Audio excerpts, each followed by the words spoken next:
인생 여정을 살아가면서 대화를 하면서 계속 살아가죠. 사람이 말을 하지 않고 살아갈 수는 없습니다.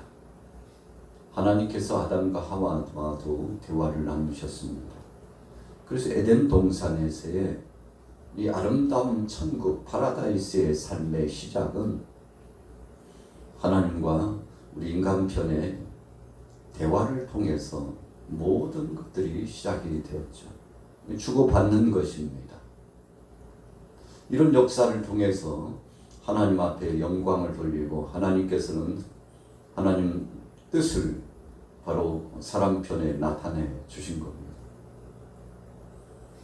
그러나 우리가 잘 아는 대로 아담과 하와가 하나님과 함께하는 그 시간을 망각하고 또 무시하고 하나님의 뜻을 거스려서 사탄과 함께 있는 시간을 보냈죠. 그 결과가 무엇입니까? 하나님과의 관계가 단절되고 종국적으로는 죽을 수밖에 없는 참 비참한 역사가 도래했습니다. 관계 역사입니다. 어떤 관계를 갖느냐에 따라서 삶이 달라지는 거죠. 오늘 본문 말씀에도 보면 성령의 놀라운 역사의 변화가 나타나고 있습니다.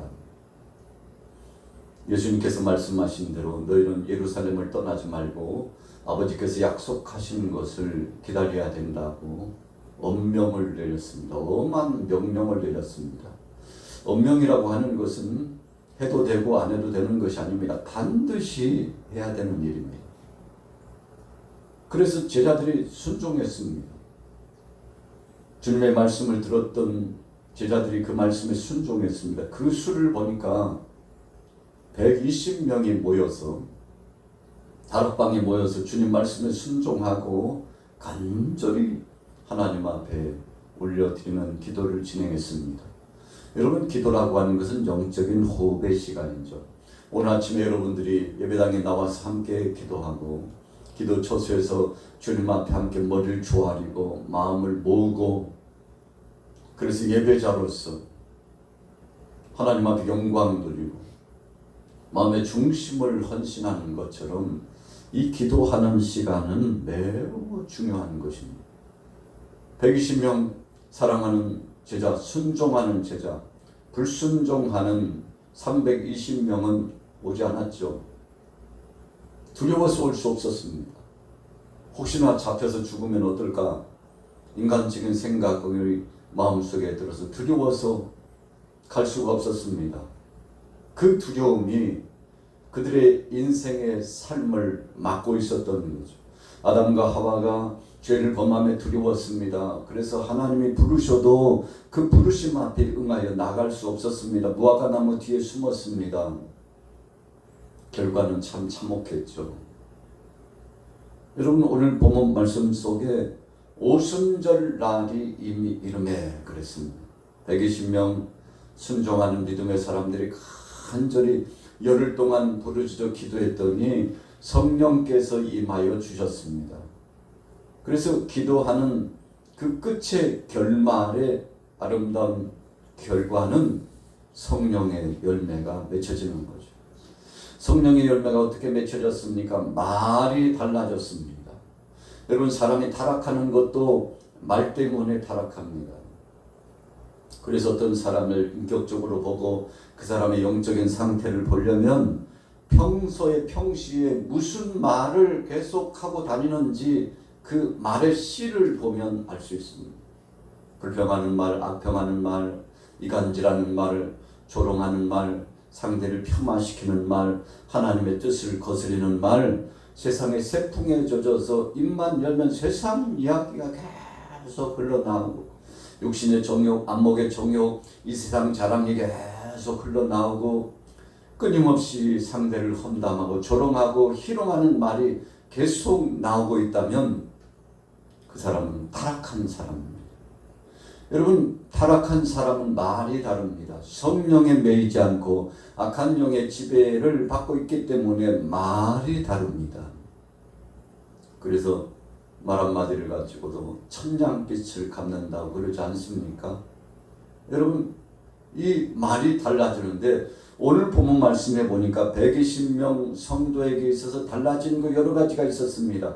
앉아있는 기도하는 저들에게 불같은 성령이 그 머리에 임했습니다. 참 감격스러운 거죠. 영적인 신비한 체험을 했습니다. 하나님께서 임재하시는 표를 나타내 주신 거죠. 광야에 40년 동안 진행해 나가는데 하나님께서 사랑하는 표와 임재하시는 표로 낮에는 불기둥으로 임재하셨습니다. 낮에는 구름기둥으로 임재하셨습니다. 저녁에는 불기둥으로 역사하여 주셨습니다. 왜 그런가요? 저녁에 불의 의미는 무엇이었습니까? 낮에 구름의 의미는 무엇이었습니까? 하나님이 보호하고 계시다는 증거였습니다. 오늘 성령이 불같은 역사를 임했는데 3절에 보세요. 2장 3절 시작. 마치 불의 혀처럼 갈라지는 것들이 그들에게 보여 각 사람이 하나씩 임하여 있더니, 불의 혀처럼 갈라지는 것들이, 여러분 우리가 불길을 보면요 불이 혀를 내밀고 막 삼키듯이 이렇게 온다 그렇게 표현하지 않습니까? 우리가 바닷가에 나가면 파도가 치는데 이 파도가 물결을 따라서 엄청나게요 휘날립니다. 마치 혀를 내밀고 삼킬 것처럼 그렇습니다. 그런데 물만 그런 것이 아니고 불도 그렇습니다. 불 구경 왔냐고, 물 구경 왔냐고 그런 얘기가 있는데, 여러분 불의 역사를 한번 보세요. 삼킬 듯이 혀가 갈라지듯이 임하여 있는데, 오늘 성령께서 임하시는 그 징조와 모습이 주위 사람들이 와가지고 보니까 깜짝 놀랐어요. 엄청난 신기한 역사들이 나타났습니다. 성령이 임한 증거요 표입니다. 예수님께서 요단강에 나가서 세례 요한에게 세례를 받으셨죠. 세례 요한이 깜짝 놀랐습니다. 예수님이 어떤 분이신지를 알기 때문에 그 많은 사람들 앞에 보라, 세상 죄를 지고 가는 하나님의 어린 양을 보라 그랬어요. 이게 무슨 뜻입니까?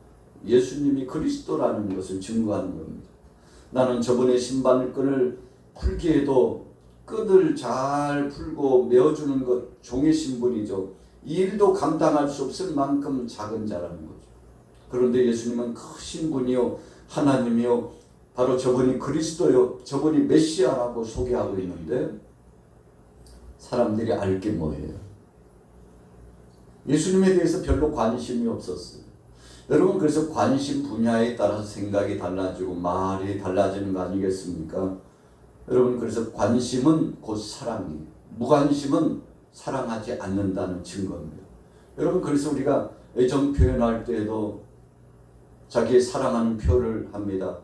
한마디의 말도 따뜻하고, 그리고 상대를 배려하는 말을 하고, 그리고 계속 존중의 표를 나타내주고, 그리고 선물로 오고 가고, 이렇게 하면서 내가 당신에게 어떤 관심을 갖고 있는지를 표하는 거 아니겠습니까? 여러분 그래서 사랑의 표입니다. 오늘 하나님께서 120명 성도를 얼마나 사랑하시는지 그들에게 성령의 불같은 역사를 통해서 표를 주셨는데, 그것으로 끝나지 않았어요. 그 다음에 2차적으로 달라지는 것이 있었는데, 말이 달라졌다는 것입니다. 자, 4절 보세요. 같이 읽습니다. 4절 시작. 그들이 다 성령의 충만함을 받고 성령이 말하게 하심을 따라 다른 언어들로 말하기를 시작하니라. 말하기를 시작하니라. 다른 언어들로 말하기를 시작하니라. 여러분 16개국 이 순례자들이 각 지방에서 올라왔습니다. 어디로 올라왔나요? 예루살렘, 이 서울 수도권으로 올라왔어요. 중심축을 이루고 있는 예루살렘 거룩한 은혜 전당, 바로 그 성전이 있는 그 터 시온섬, 영광스러운 하나님이 임재하시고 역사하시는 그곳으로 올라왔죠. 엄청나게 많은 순례자들이 몰렸습니다. 그런데 그 순례자들이 각국의 언어로 말을 하기 시작해요. 누가요? 120명 성도가 성령 충만하니까 입이 열려졌는데, 이게 도대체 내가 왜 혀가 이렇게 구부라지고, 내가 그 지방 언어를 잘 구사할 줄 모르는데 내 입이 왜 그러는지, 성령께서 역사하셔가지고 각 지방 언어로 선포하게 하고 지방 언어로 기도하게 하고 그 지방 언어로 하나님의 뜻을 증거하도록 역사하셨는데 이것이 바로 방언의 역사입니다. 16개국 방언으로 사랑하는 제자들이 선포하는데 여러분 이것이 방언의 시초입니다. 그래서 방언은 어려운 것이 아닙니다. 방언은 하나님께서 우리에게 성령으로 역사하셔서 하나님의 뜻을 전달하도록 하시기 위한 것입니다. 그래서 이것을 방언이라고 하는 거죠. 여러분 제자들이 성령에 취하니까 나도 모르는 사이 입이 열려지고 16개국 방언으로 계속 말을 선포하는데 각 지역 사람들이 제자들의 입을 통해서 자기 나라 말로 하나님이 역사하시는 능력의 권세의 말씀 복음을 듣게 되었다는 것입니다. 여러분 그래서 방언의 역사는 복음을 증거하게 하시기 위해서 하나님이 주신 것이 오늘 바로 사도행전 2장에 나타나고 있는 방언의 역사입니다. 여러분 하나님의 뜻과 하나님의 영광을 드러내고 교회 공동체를 유익하게 하고 그래서 우리가 정말 이 복음 증거의 사역을 잘 감당하도록 하기 위해서 하나님께서 은사를 주시는데 그래서 어떤 사람에게는 방언의 은사를, 예언의 은사를, 병 고치는 은사를, 지혜와 지식의 말씀을 여러 가지 하나님께서 은사를 우리에게 주신다고 했습니다. 오늘 저와 여러분들에게도 다 은사가 있습니다. 이 은사 없는 사람은 하나도 없습니다. 어떤 사람이 말씀을 묵상하고 깊이 상고하는데 성경 속에서 보니까 하나님이 우리 사람 편에 주신 은사가 2만 가지 이상이나 됐다 그랬어요. 이 은사를 다른 말로 표현하면 탤런트라고 그러는데 하나님이 우리에게 귀한 보배로운 것을 주셔가지고 우리를 쓰시기 위해서 우리에게 끝까지 특징적인 사명을 주시고 일할 수 있는 능력을 부여하셨는데 그것을 우리가 탤런트라고 합니다. 하나님이 달란트를 주셨다는 거죠. 더 적극적인 표현을 하면 하나님이 각 사람에게 은사를 나타내 주셨다는 것입니다. 그래서 나는 은사가 없는데 나는 참 외롭고 하나님께서 사랑하지 않는가 봐 라고 말하는 것은 하나님의 뜻을 잘 몰라서 그렇습니다. 더 세미하게 더 깊이 들어가 보면 하나님께서 오늘 저와 여러분들을 그냥 부르시는 예가 없고 반드시 귀하게 쓰시기 위해서 보배로운 그릇으로 다 불러주셨습니다. 그래서 우리 각 사람을 가리켜서 예수님께서 그렇게까지 말씀했잖아요. 너희는 천하보다도 귀한 자다. 한 영혼이 천하보다도 귀하다고 했습니다. 여러분 그래서 정말 성숙하고 믿음 있는 사람, 성령의 사람은 나 자신도 귀하게 여깁니다. 보배롭게 여기고요. 그리고 두 번째는 나보다도 상대를 더 낮게 여깁니다. 여러분 그래서 다툼이 있을 이유가 없어요. 상대를 비아냥거리거나 비난할 이유가 없어요. 조롱하거나 이간질할 필요가 없어요. 왜요? 하나님께서 나도 귀하게 부르셨지만 바로 내가 알지 못하는 상대도 너무 귀하게 하나님께서 불러주셨기 때문에 이런 하나님의 인격적인 성령의 역사를 기억하는 사람들은 상대를 배려하고 사랑하고 그리고 존중히 여기고 바로 저에게 천사가 함께 계동되어 있다고 생각하고 그래서 예수님께서 오죽했으면 그런 말씀을 하셨을까요? 나 여기 이 소자를 봐라. 너희가 이 소자에게 이 어린아이에게 너희가 하찮게 생각하는 바로 이 사람에게 냉수 한 그릇만 떠줘도 그 상을 잃지 않을 것이다. 그 소자에게 한 것이 바로 내게 한 것이다 라고 예수님께서 말씀해 주셨죠. 여러분 그래서 신앙 안에서 인간관계의 열매는 다른 것이 아닙니다. 나보다도 남을 더 존중히 여기고 사랑하는 그 마음입니다. 여러분 그래서 우리가 복음을 가진 사람들이 늘 나가서 가깝게는 가정 안에서 자녀들에게 먼저 전하죠. 이 복음의 시작입니다. 가족 안에 복음을 증거해 그 동네에 전합니다.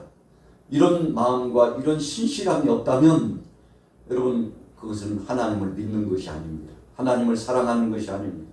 하나님을 사랑하는 자는 하나님이 내게 주신 것이 얼마나 귀한 줄을 알고 상대에게 주신 그 영혼의 귀중함을 알아서 그 영혼이 영원한 지옥불에 던져지지 않기 위해서 세상에 물질적인 것들, 세상에 좋은 것들을 주는 것보다도 더 귀한 것, 복음의 씨를 그에게 뿌려주는 겁니다.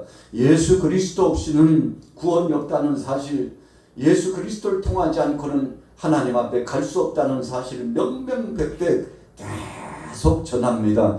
그래서 복음 안에 들어오는 것, 그래서 예수님을 구주로 영접하는 것이 세상에 가장 가치 있는 일이고, 이것을 가지지 못했다면 세상에 가장 귀중한 것을 잃은 자여서 바로 죽은 자의 방불하다는 사실을 알기 때문에 통곡하면서 그 영혼을 위해서 눈물로 기도하고 그를 위하여 계속 복음의 접촉점을 가지고 증거하는 것이죠. 이것이 진정 사랑의 증거입니다. 이런 일을 행하지 않는다는 것은 사랑하지 않기 때문에 하는 것입니다. 여러분, 오늘 본문에 120명 성도가 성령 충만함 받고 보니까 방언을 하기 시작했는데, 방언은 다른 것이 아니라 예수가 그리스도라고 계속 선포하는 겁니다. 오늘 본문에 보니까 14절부터 베드로의 설교가 시작됩니다. 베드로의 설교의 그 아주 중요한 모토는 무엇이었습니까? 여러분들과 바로 우리가 예수님을 십자가에 못 박았다고, 다른 사람 볼 것 없이 우리가 중죄인이라고, 그래서 이 땅에 하나밖에 없는 독생자들 예수 그리스도를 사랑의 실체로 우리에게 선물로 주셨는데, 우리는 무지하여 잘 알지 못하고 배은망덕하여 하나님의 뜻을 거스리고 그분을 십자가에 못 박았다고. 여러분, 베드로의 설교의 첫 설교의 핵심은 십자가였습니다. 예수님이 그리스도라는 사실을 증거한 겁니다. 우리가 얼마나 간악한 죄인인지, 베드로 자신도 죄인이요, 함께하고 있는 120명 사랑하는 제자들도 죄인이요, 이 소리를 듣고 순례자들이 16개국에서 모여든 순례자들이 모여가지고 깜짝 놀랐죠. 야, 대낮에 새술에 취했나 그랬어요. 여러분, 그런데 오늘 뭐라고 변명하고 있습니까? 아니, 무슨 새술이냐, 지금은 15절 보니까 때가 제3신이 그랬어요. 금식하는 시간이라는 것입니다. 금식하는 시간에 술 먹는 사람 봤어? 술에 취하는 것이 아니고 성령에 취하는 것이라고 베드로가 강력하게 말씀을 선포하죠. 야, 술이 아니면 뭐란 말이냐. 하나님이 성령으로 역사하시니까 사람들이 말이 달라지고 삶이 달라지고 이런 엄청난 변화가 찾아왔는데, 너무 신기해가지고 베드로의 설교에 집중하다가 그 말씀 듣다가 회개가 터져 남아가지고요, 베드로가 무슨 설교를 했나요? 예수를 믿는 것은 구원이요, 믿지 않는 것은 심판이요. 종국적으로 우리 인생들을 하나님께서 부르셔서 영원히 살 수 있는 복을 주셨지만 믿음으로 나오지 않는 모든 이들에게는 분명한 심판이 있을 것이라고 그렇게 말씀을 전해주고 계시죠. 자, 17절로 넘어가 봅니다. 17절 시작. 하나님이 말씀하시기를 말세에 내가 내 영을 모든 육체에 부어주리니 너희 자녀들은 예언할 것이요 너희 젊은이들은 환상을 보고 너희 늙은이들은 꿈을 꾸리라. 그때 내가 내 영을 내 남종과 여종들에게 부어주리니 그들이 예언할 것이요 또 내가 이로 하늘에서는 기사를 아래로 땅에서는 징조를 베풀리니 곧 피와 불과 연기로다. 여러분, 성령께서 강력하게 임하셨죠. 그래서 모든 사람들이 영적인 변화를 경험하게 될 것임을 선포했습니다. 그러나 그 변화 속에는 분명한 하나님의 구원하심과 한편에서는 하나님의 심판이 있다는 사실을 지금 선포하고 있잖아요. 20절, 21절이 그런 뜻이에요.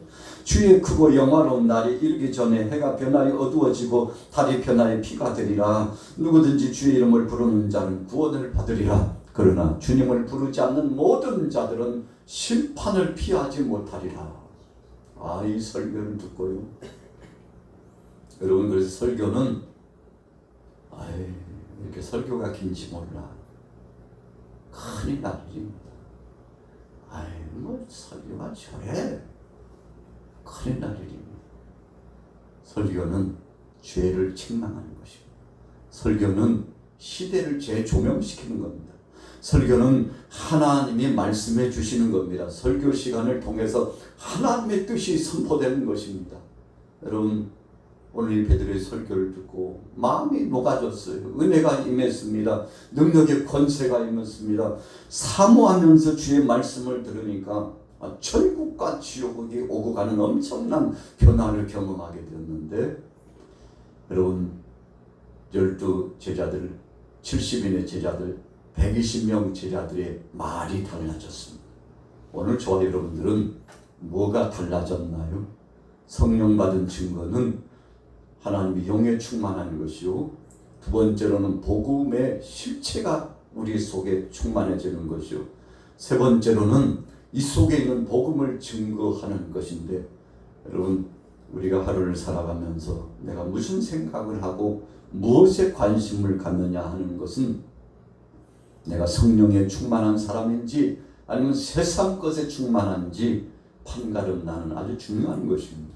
오늘 저와 여러분들이 금요일 이 아침에 주님 앞에 나와서 마음을 조아리면서 함께 예배하는데, 여러분들 안에 이런 신령한 능력과 은혜가 있어서 삶이 달라지고 말이 달라지고, 그래서 증거하는 이 선포적인 메시지를 통해서 나 자신뿐만 아니라 주위 사람들이 변화를 경험하는 놀라운 역사가 나타나게 되시기를 예수님의 이름으로 축원합니다.